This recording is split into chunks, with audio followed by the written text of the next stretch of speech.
बहुत शुक्रिया आपका इन तमाम बड़ी जानकारियों के लिए। और अब हमारे साथ खास मेहमान जुड़ चुके हैं। खास मेहमानों का रुख करेंगे और उसके बाद पाकिस्तान के हालातों पर चर्चा करेंगे। रिटायर्ड ब्रिगेडियर राजन जामवाल जी हमारे साथ है, रक्षा विशेषज्ञ। सर, बहुत स्वागत है आपका इंडिया न्यूज़ पर। और पाकिस्तान से वरिष्ठ पत्रकार जमीर अली देथो जी हमारे साथ है। जमीर अली जी, बहुत स्वागत है आपका भी इंडिया न्यूज़ पर। और साथ ही वरिष्ठ पत्रकार बलूचिस्तान से अहमर मस्तिखान भी हमारे साथ है। सर, बहुत स्वागत है आपका भी इंडिया न्यूज़ पर। और रिटायर्ड मेजर जनरल पीके सहगल जी भी हमारे साथ है। पीके सर, बहुत स्वागत है आपका भी इंडिया न्यूज़ पर। तमाम खास मेहमानों का बेहद स्वागत है।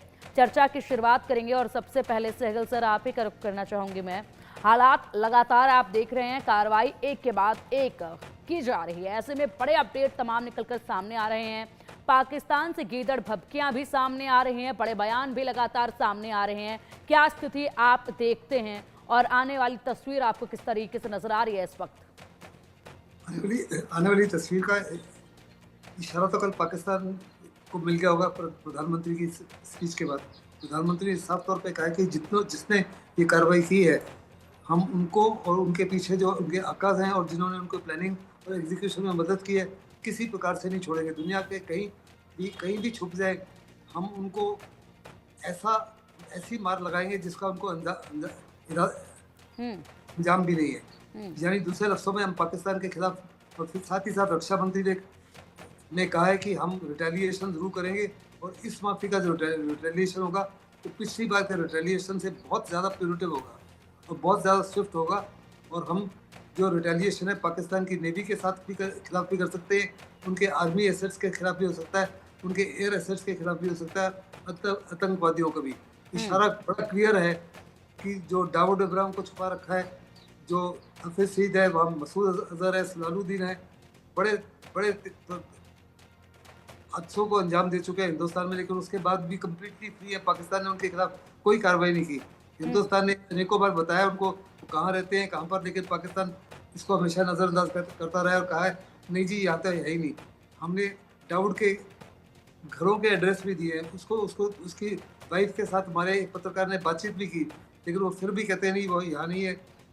अभी हमको इन्होंने शायद उनको रिलोकेट कर लिया होगा। हम आतंकवादी कार्रवाई की बात करते हैं, ये लोग तो उन्हें छिपाते फिर रहे हैं। एक बिल से निकालकर दूसरे बिल में उनको भेजा जा रहा है उनकी हिफाजत के लिए।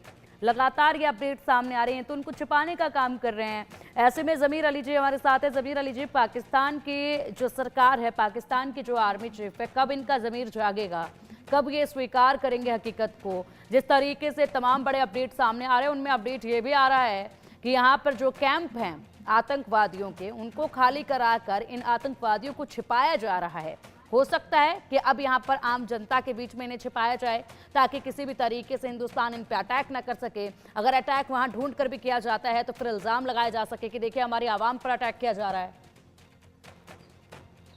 देखिए, यहाँ पे दो बातें हैं। अभी आपने जितने भी इल्जामात लगाए, लेकिन इसमें मैं आपको बताऊं कि कल से जो बात चल रही थी खासतौर पे कश्मीर में, तो देखें जिस मकाम पर ये अफसोसनाक वाक़या हुआ है, वहाँ पर सारी की सारी आबादी जो है वो मुस्लिम आबादी है। वहाँ पे ज़्यादातर जो बिज़नेस है वो मुस्लिम आबादी का है। आज भी अगर आप देखें तो वहाँ पे जो लोग एहतजाज कर रहे हैं वो मुसलमान एहतजाज कर रहे हैं। उन्होंने मस्जिद में नमाज जुमा के बाद एहतजाज किया है। तो इससे तो ये साबित हो गया कि जो बात की जा रही थी कि देखें जी इस्लाम के नाम पे दहशतगर्दी की जा रही है, तो इसका मतलब तो क्लियर हो गया कि दहशतगर्दी से इस्लाम का कोई ताल्लुक नहीं है। दूसरी बात यह है कि देखिए अभी तक आपने जितने बंदे पकड़े, जैसे अभी आपको दहशतगर्द आदिल का घर बता रहे थे कि उसको सेना ने उसका घर उड़ा दिया है और उसके दो भाइयों को गिरफ्तार किया है। तो ये दोनों के दोनों आप ही की सरजमीन पर हिंदुस्तान में है। अब इस तरह तकरीबन कोई 1500 के करीब लोगों को आपने अपनी हिरासत में लिया है। उनमें से ज़ाहिर कुछ बेगुनाह होंगे, कुछ लोगों का कहीं ना कहीं से कनेक्शन होगा। तो ये सारे के सारे आपके सरजमीन पे ही मौजूद है। अब देखिए प्रॉब्लम सारा ये है, क्या बात कर रहे हैं आप? कह रहे हैं कि सारे के सारे हमारी सरजमीन पर मौजूद हैं। क्या बात कर रहे हैं आप अपने यहाँ के जो जिम्मेदारान बैठे हुए ना उनके जरा बयानों को सुनिए, जबकि लगातार बयान देके स्वीकार भी कर रहे हैं इस चीज को। आप कान खोलिए और जरा हालात को देखिए। आप कह रहे हैं कि यहाँ पर बैठे हुए हैं, नहीं आप कह रहे हैं यहाँ पर बैठे हैं। अभी अगर चर्चा का मुद्दा कुछ और होता तो इसी जम्मू कश्मीर को आप अपना बता रहे होते और कहते कि हिंदुस्तानियों खाली करो, हमारा है जम्मू कश्मीर। अब यहाँ पर जिस तरीके तरीके से कृत्य हुआ तो कह रहे हैं आप भी के यहाँ पर बैठे हुए हैं। बहुत अच्छी बात है, बहुत अच्छी बात है। अब आप सुनिए जिस तरीके से आपके यहाँ से रक्षा मंत्री ख्वाजा आसिफ ने बयान दिया है उसको जरा सुनिए। उन्होंने स्वीकार किया है कि 30 साल से इस गंदे काम में हम शामिल रहे हैं। रक्षा मंत्री के बयान को आपने सुना है या नहीं? रक्षा मंत्री के बयान को आप सुन के आए हैं कि नहीं? मैंने उनका बयान सुना है, कल से लेकर आज तक छोड़े। मैं पिछले 30 सालों से इसी बीच को कवर करता हूँ। मैं तो आप अपने रक्षा मंत्री से ज्यादा जानते हैं। जो आप कह रहे हैं कि उनका बयान मैंने सुना है वो छोड़ें। अफगानिस्तान में जो केस था, अफगानिस्तान में जो एक रशिया के खिलाफ मूवमेंट थी, उसमें उन्होंने कहा था कि पाकिस्तान अमेरिका के कहने पे उन्होंने तालिबान के खिलाफ उनकी तालिबान की मदद की। तो हम आज ये मानते हैं कि तहरीक तालिबान पाकिस्तान, देखिए मैंने पहले भी कहा है कि हमने उसका नाम तहरीक तालिबान पाकिस्तान रखा है, हमने उसका नाम तहरीक तालिबान इंडिया नहीं रखा। उसकी वजह ये कि हम समझते हैं, हम बड़े अफसोस की बात है, बड़े अफसोस की बात है। अपने बयानों पर गौर कीजिए। जम्वाल सर जरा आप सुन रहे हैं इनको? इसमें अफसोस की क्या बात है? जम्वाल सर बताइए जरा, इनकी आंखें अभी भी नहीं खुल रही हैं जिस तरीके से कह रहे हैं। हुआ है वो हमारे जो भाई मारे गए, जमीर अली जी के बयान पर क्या कहेंगे आप? अफसोस है, लेकिन जिन लोगों ने ये कार्रवाई की है आप उनके खिलाफ कार्रवाई करें। कर ही तो रहे हैं, उन्हीं लोगों के खिलाफ कार्रवाई कर रहे हैं। पाकिस्तान के खिलाफ तो कार्रवाई कर रहे हैं, जिन्होंने किया उन्हीं के खिलाफ कार्रवाई हो रही है। आपके यहाँ से बयान क्या आ रहे लगातार, आप वो सुनिए। यहाँ पर हमेशा आप लोगों ने यहाँ जिस तरीके से आतंकवाद को पाला पोसा है, उनको छिपाते आप फिर रहे हैं। बार बार सबूत दिए जा चुके हैं, सबूत देते हैं, उसके बाद भी आप लोग मानते नहीं हैं। यहाँ पर वर्ल्ड टेररिज्म इंडेक्स में दूसरे नंबर पर आप लोग आते हैं, उसके बाद आप कह रहे हैं कि हमारी सरजमीन पर इनको पाया गया है। अरे कुछ तो शर्म करो। एक तो चोरी, ऊपर से सीना चोरी करने का आप काम कर रहे हैं। जामवाल सर क्या कुछ कहेंगे आप इनके बयान पर? देखिए, इन्होंने बोला इनके ऊपर कार्रवाई करिए। यूके से इन्हीं पाकिस्तान ओरिजिन के एक्स आर्मी जर्नलिस्ट बोल रहे हैं कि आसिफ मुनीर ने पर्सनली ऑर्डर दिया था। तो अभी आसिफ मुनीर के खिलाफ हम कार्रवाई करेंगे तो इनको मिर्ची लगेगी। होगी, चिंता मत कीजिए, होगी। बिकॉज आसिफ मुनीर खुद एक टेररिस्ट है। मदरसा छाप को उठा के इन्होंने आर्मी चीफ बना दिया। अब इनको मिर्ची लग रही है। जो इस वक्त बने हुए यार आप बोल लीजिए, मेरे को बोलने दीजिए। आप बोल रहे थे तो मैं चुप था, ठीक है ना? अब मैं बोल लूं। मदरसा छाप को उठा के आपने आर्मी चीफ बना दिया। उससे मदरसा छाप से ऊपर उम्मीद भी की जा सकती है। उसकी अपनी कैलकुलेशंस थी।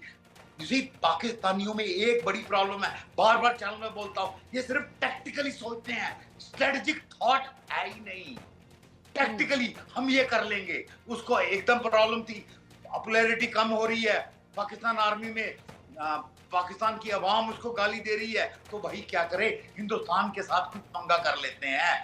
जब हिंदुस्तान का नाम आ जाता है तो जनरली पॉलिटिकल पार्टीज इकट्ठी हो जाती हैं, ये वो है, जंग वंग में हो जाता है। तो वो उस चक्कर में था। आपकी आवाम जब तक वो नहीं जागेगी, I mean, just see the word they used, जो आपके जर्नलिस्ट का नाम भूल रहा हूँ मैं, उनके Adil something, ex major Pakistan army का, यूके में अभी इंडिपेंडेंट जर्नलिस्ट है। उन्होंने बोला, ओपनली बोला है कि मेरे इंटेलिजेंस कॉन्टैक्ट बताते हैं आसिफ मुनीर का पर्सनल ऑर्डर था। अभी एग्जैक्ट रिटेलिएशन पाकिस्तान आर्मी पे होगी। अगर आसिफ मुनीर का ऑर्डर था तो ऑब्वियसली एग्जीक्यूशन भी पाकिस्तान आर्मी के थ्रू हुई होगी, थ्रू आईएससी चैनल्स पे हुई होगी। देखिए, आप जो बोल रहे हैं ना कि इनको मार लेंगे, उनको मार लेंगे, इनको तो हम मार ही लेंगे, ये फुट सोल्जर्स हैं। पर इस बार we are going for jugular head. हम हेड्रा के हेड पे जा रहे हैं। बिल्कुल सर। और इसी के साथ मैं जमीर अली को ये भी याद दिला दूं कि जिस तरीके से आप बात कर रहे हैं कि आपके सरजमीन पर पाए गए हैं, तो देखिए बयान जो है इन लोगों को, पहलगाम के जो आतंकी हैं, पहलगाम के जो दोषी हैं, उनको आपके यहाँ से कहा जा रहा है कि ये हमारे स्वतंत्रता सेनानी हैं। आप इन आतंकियों को अपना स्वतंत्रता सेनानी मानते हैं?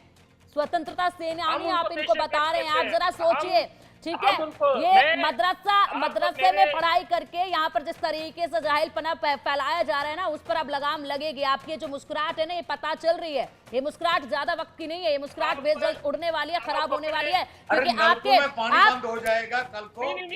हम आप अपने चैनल पे मेरे प्रोग्राम निकाल के देख ले, मैं शुरू से इनको दहशतगर्द कहता हूँ। वो बंदा जो किसी भी जगह पर हथियार उठाता है, हम उसको दहशतगर्द कहते हैं, समझते हैं, हर चीज है।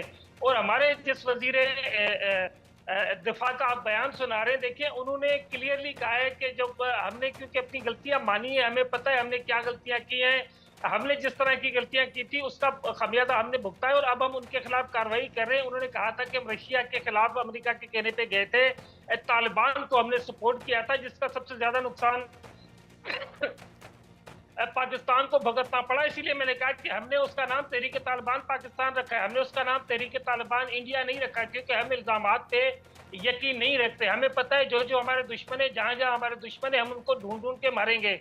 लेकिन आप भी अपना दुश्मन पहचाने। आप पाकिस्तान, जमीर अली जी, ये जो आप बात कर रहे हैं कि गलती हमने की थी, गलती आप लोग लगातार अभी भी कर रहे हैं, और जिस तरीके से आप यहाँ पे सफाई दे रहे हैं ना, जिस तरीके से आप सफाई दे रहे हैं, मुनीर खुद को बचा लेगा, बहुत चालाक है, मुनीर खुद को बचा लेगा, ठीक है, शहबाज शरीफ खुद को बचा लेगा, अपने भाई को भी बचा लेगा, लेकिन आवाम जो है ना, वहां के आम नागरिक जो हैं वो नहीं बच पाएंगे। जिस तरीके से भारत अब उनको खाली करना पड़ रहा है, जरा उन लोगों की प्रतिक्रियाएं भी सुनिए, रो रहे हैं और यहाँ पर कोस रहे हैं अपनी सरकार को, अपने आर्मी चीफ को, कह रहे हैं कि इनकी करनी हमें भुगतनी पड़ रही है। जिस तरीके से लोगों पे बीत रही है ना, आप जरा उस पर गौर कीजिएगा।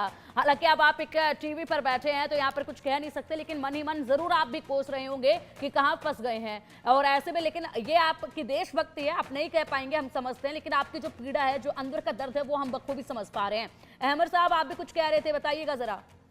ये देखें, ये जो दहशतगर्दी है, इसके पीछे वर्दी है। ये नारा तो पाकिस्तान में खुद लगता है, पाकिस्तान के लोग खुद अपने फौज को कहते हैं कि ये दहशतगर्द फौज है।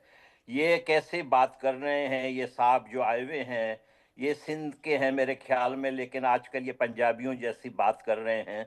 ये कहें ना कि आसिम मुनीर सबसे बड़े दहशतगर्द हैं, ये क्यों नहीं कह रहे हैं। 16 अप्रैल को दो प्रेमी, ये जो लेफ्टिनेंट विनय नरवाल था, ये हमारे लिए हमारा बेटा जैसा था। इनकी जो बेवा बनी है हिमांशी, वो हमारे लिए, हमारे बलोच लोगों के लिए हमारी बेटी जैसी थी। ये लोग जो हैं कातिल हैं। इन्होंने ऐसे हजारों हमारे नौजवानों को जो नौब्याहता थे, इन्होंने हमारे हजारों लड़कियों को इसी तरह इन्होंने बेवा कर दिया है। ये कोई नई बात नहीं है। देखे, ये जो है, इन्होंने 16 अप्रैल को क्या बात की थी, उस दिन जब ये दो प्रेमी प्रेम के गाने गा रहे थे, जो ये इनकी शादी हो रही थी, उसी दिन आसिम मुनीर जो है नफरत की बात कर रहे थे। वो सुपीरियर कल्चर की, सुपीरियर आइडियोलॉजी की बात कर रहे थे। वो कह रहे थे कि हम हिंदू अलग हैं, हम मुसलमान अलग हैं। इस किस्म की नफरत, देखिए, ये वहीं से आया है। आसिम मुनीर है, ये इंतहाई आइसोलेट हुआ है पाकिस्तान में।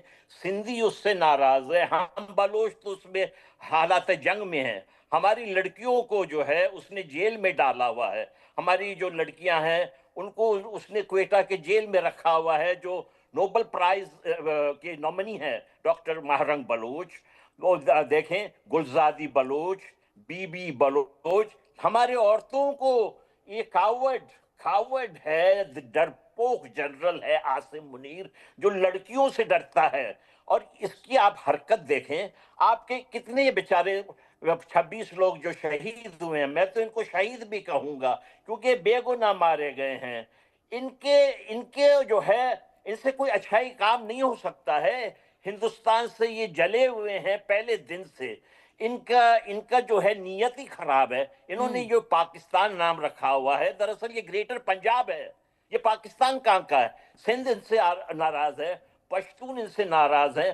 देखें, इन्होंने सबसे पहले जिन पश्तूनों को कश्मीर में इस्तेमाल किया था, वही आज तहरीक तालिबान अहमद साहब, और ऐसे में बिल्कुल मैं चाहूंगी जमीर अली जी, जिस तरीके से यहाँ पर अहमद साहब ने बड़ी खूबसूरत लाइनें भी बताई हैं, और वाकई में जिस तरह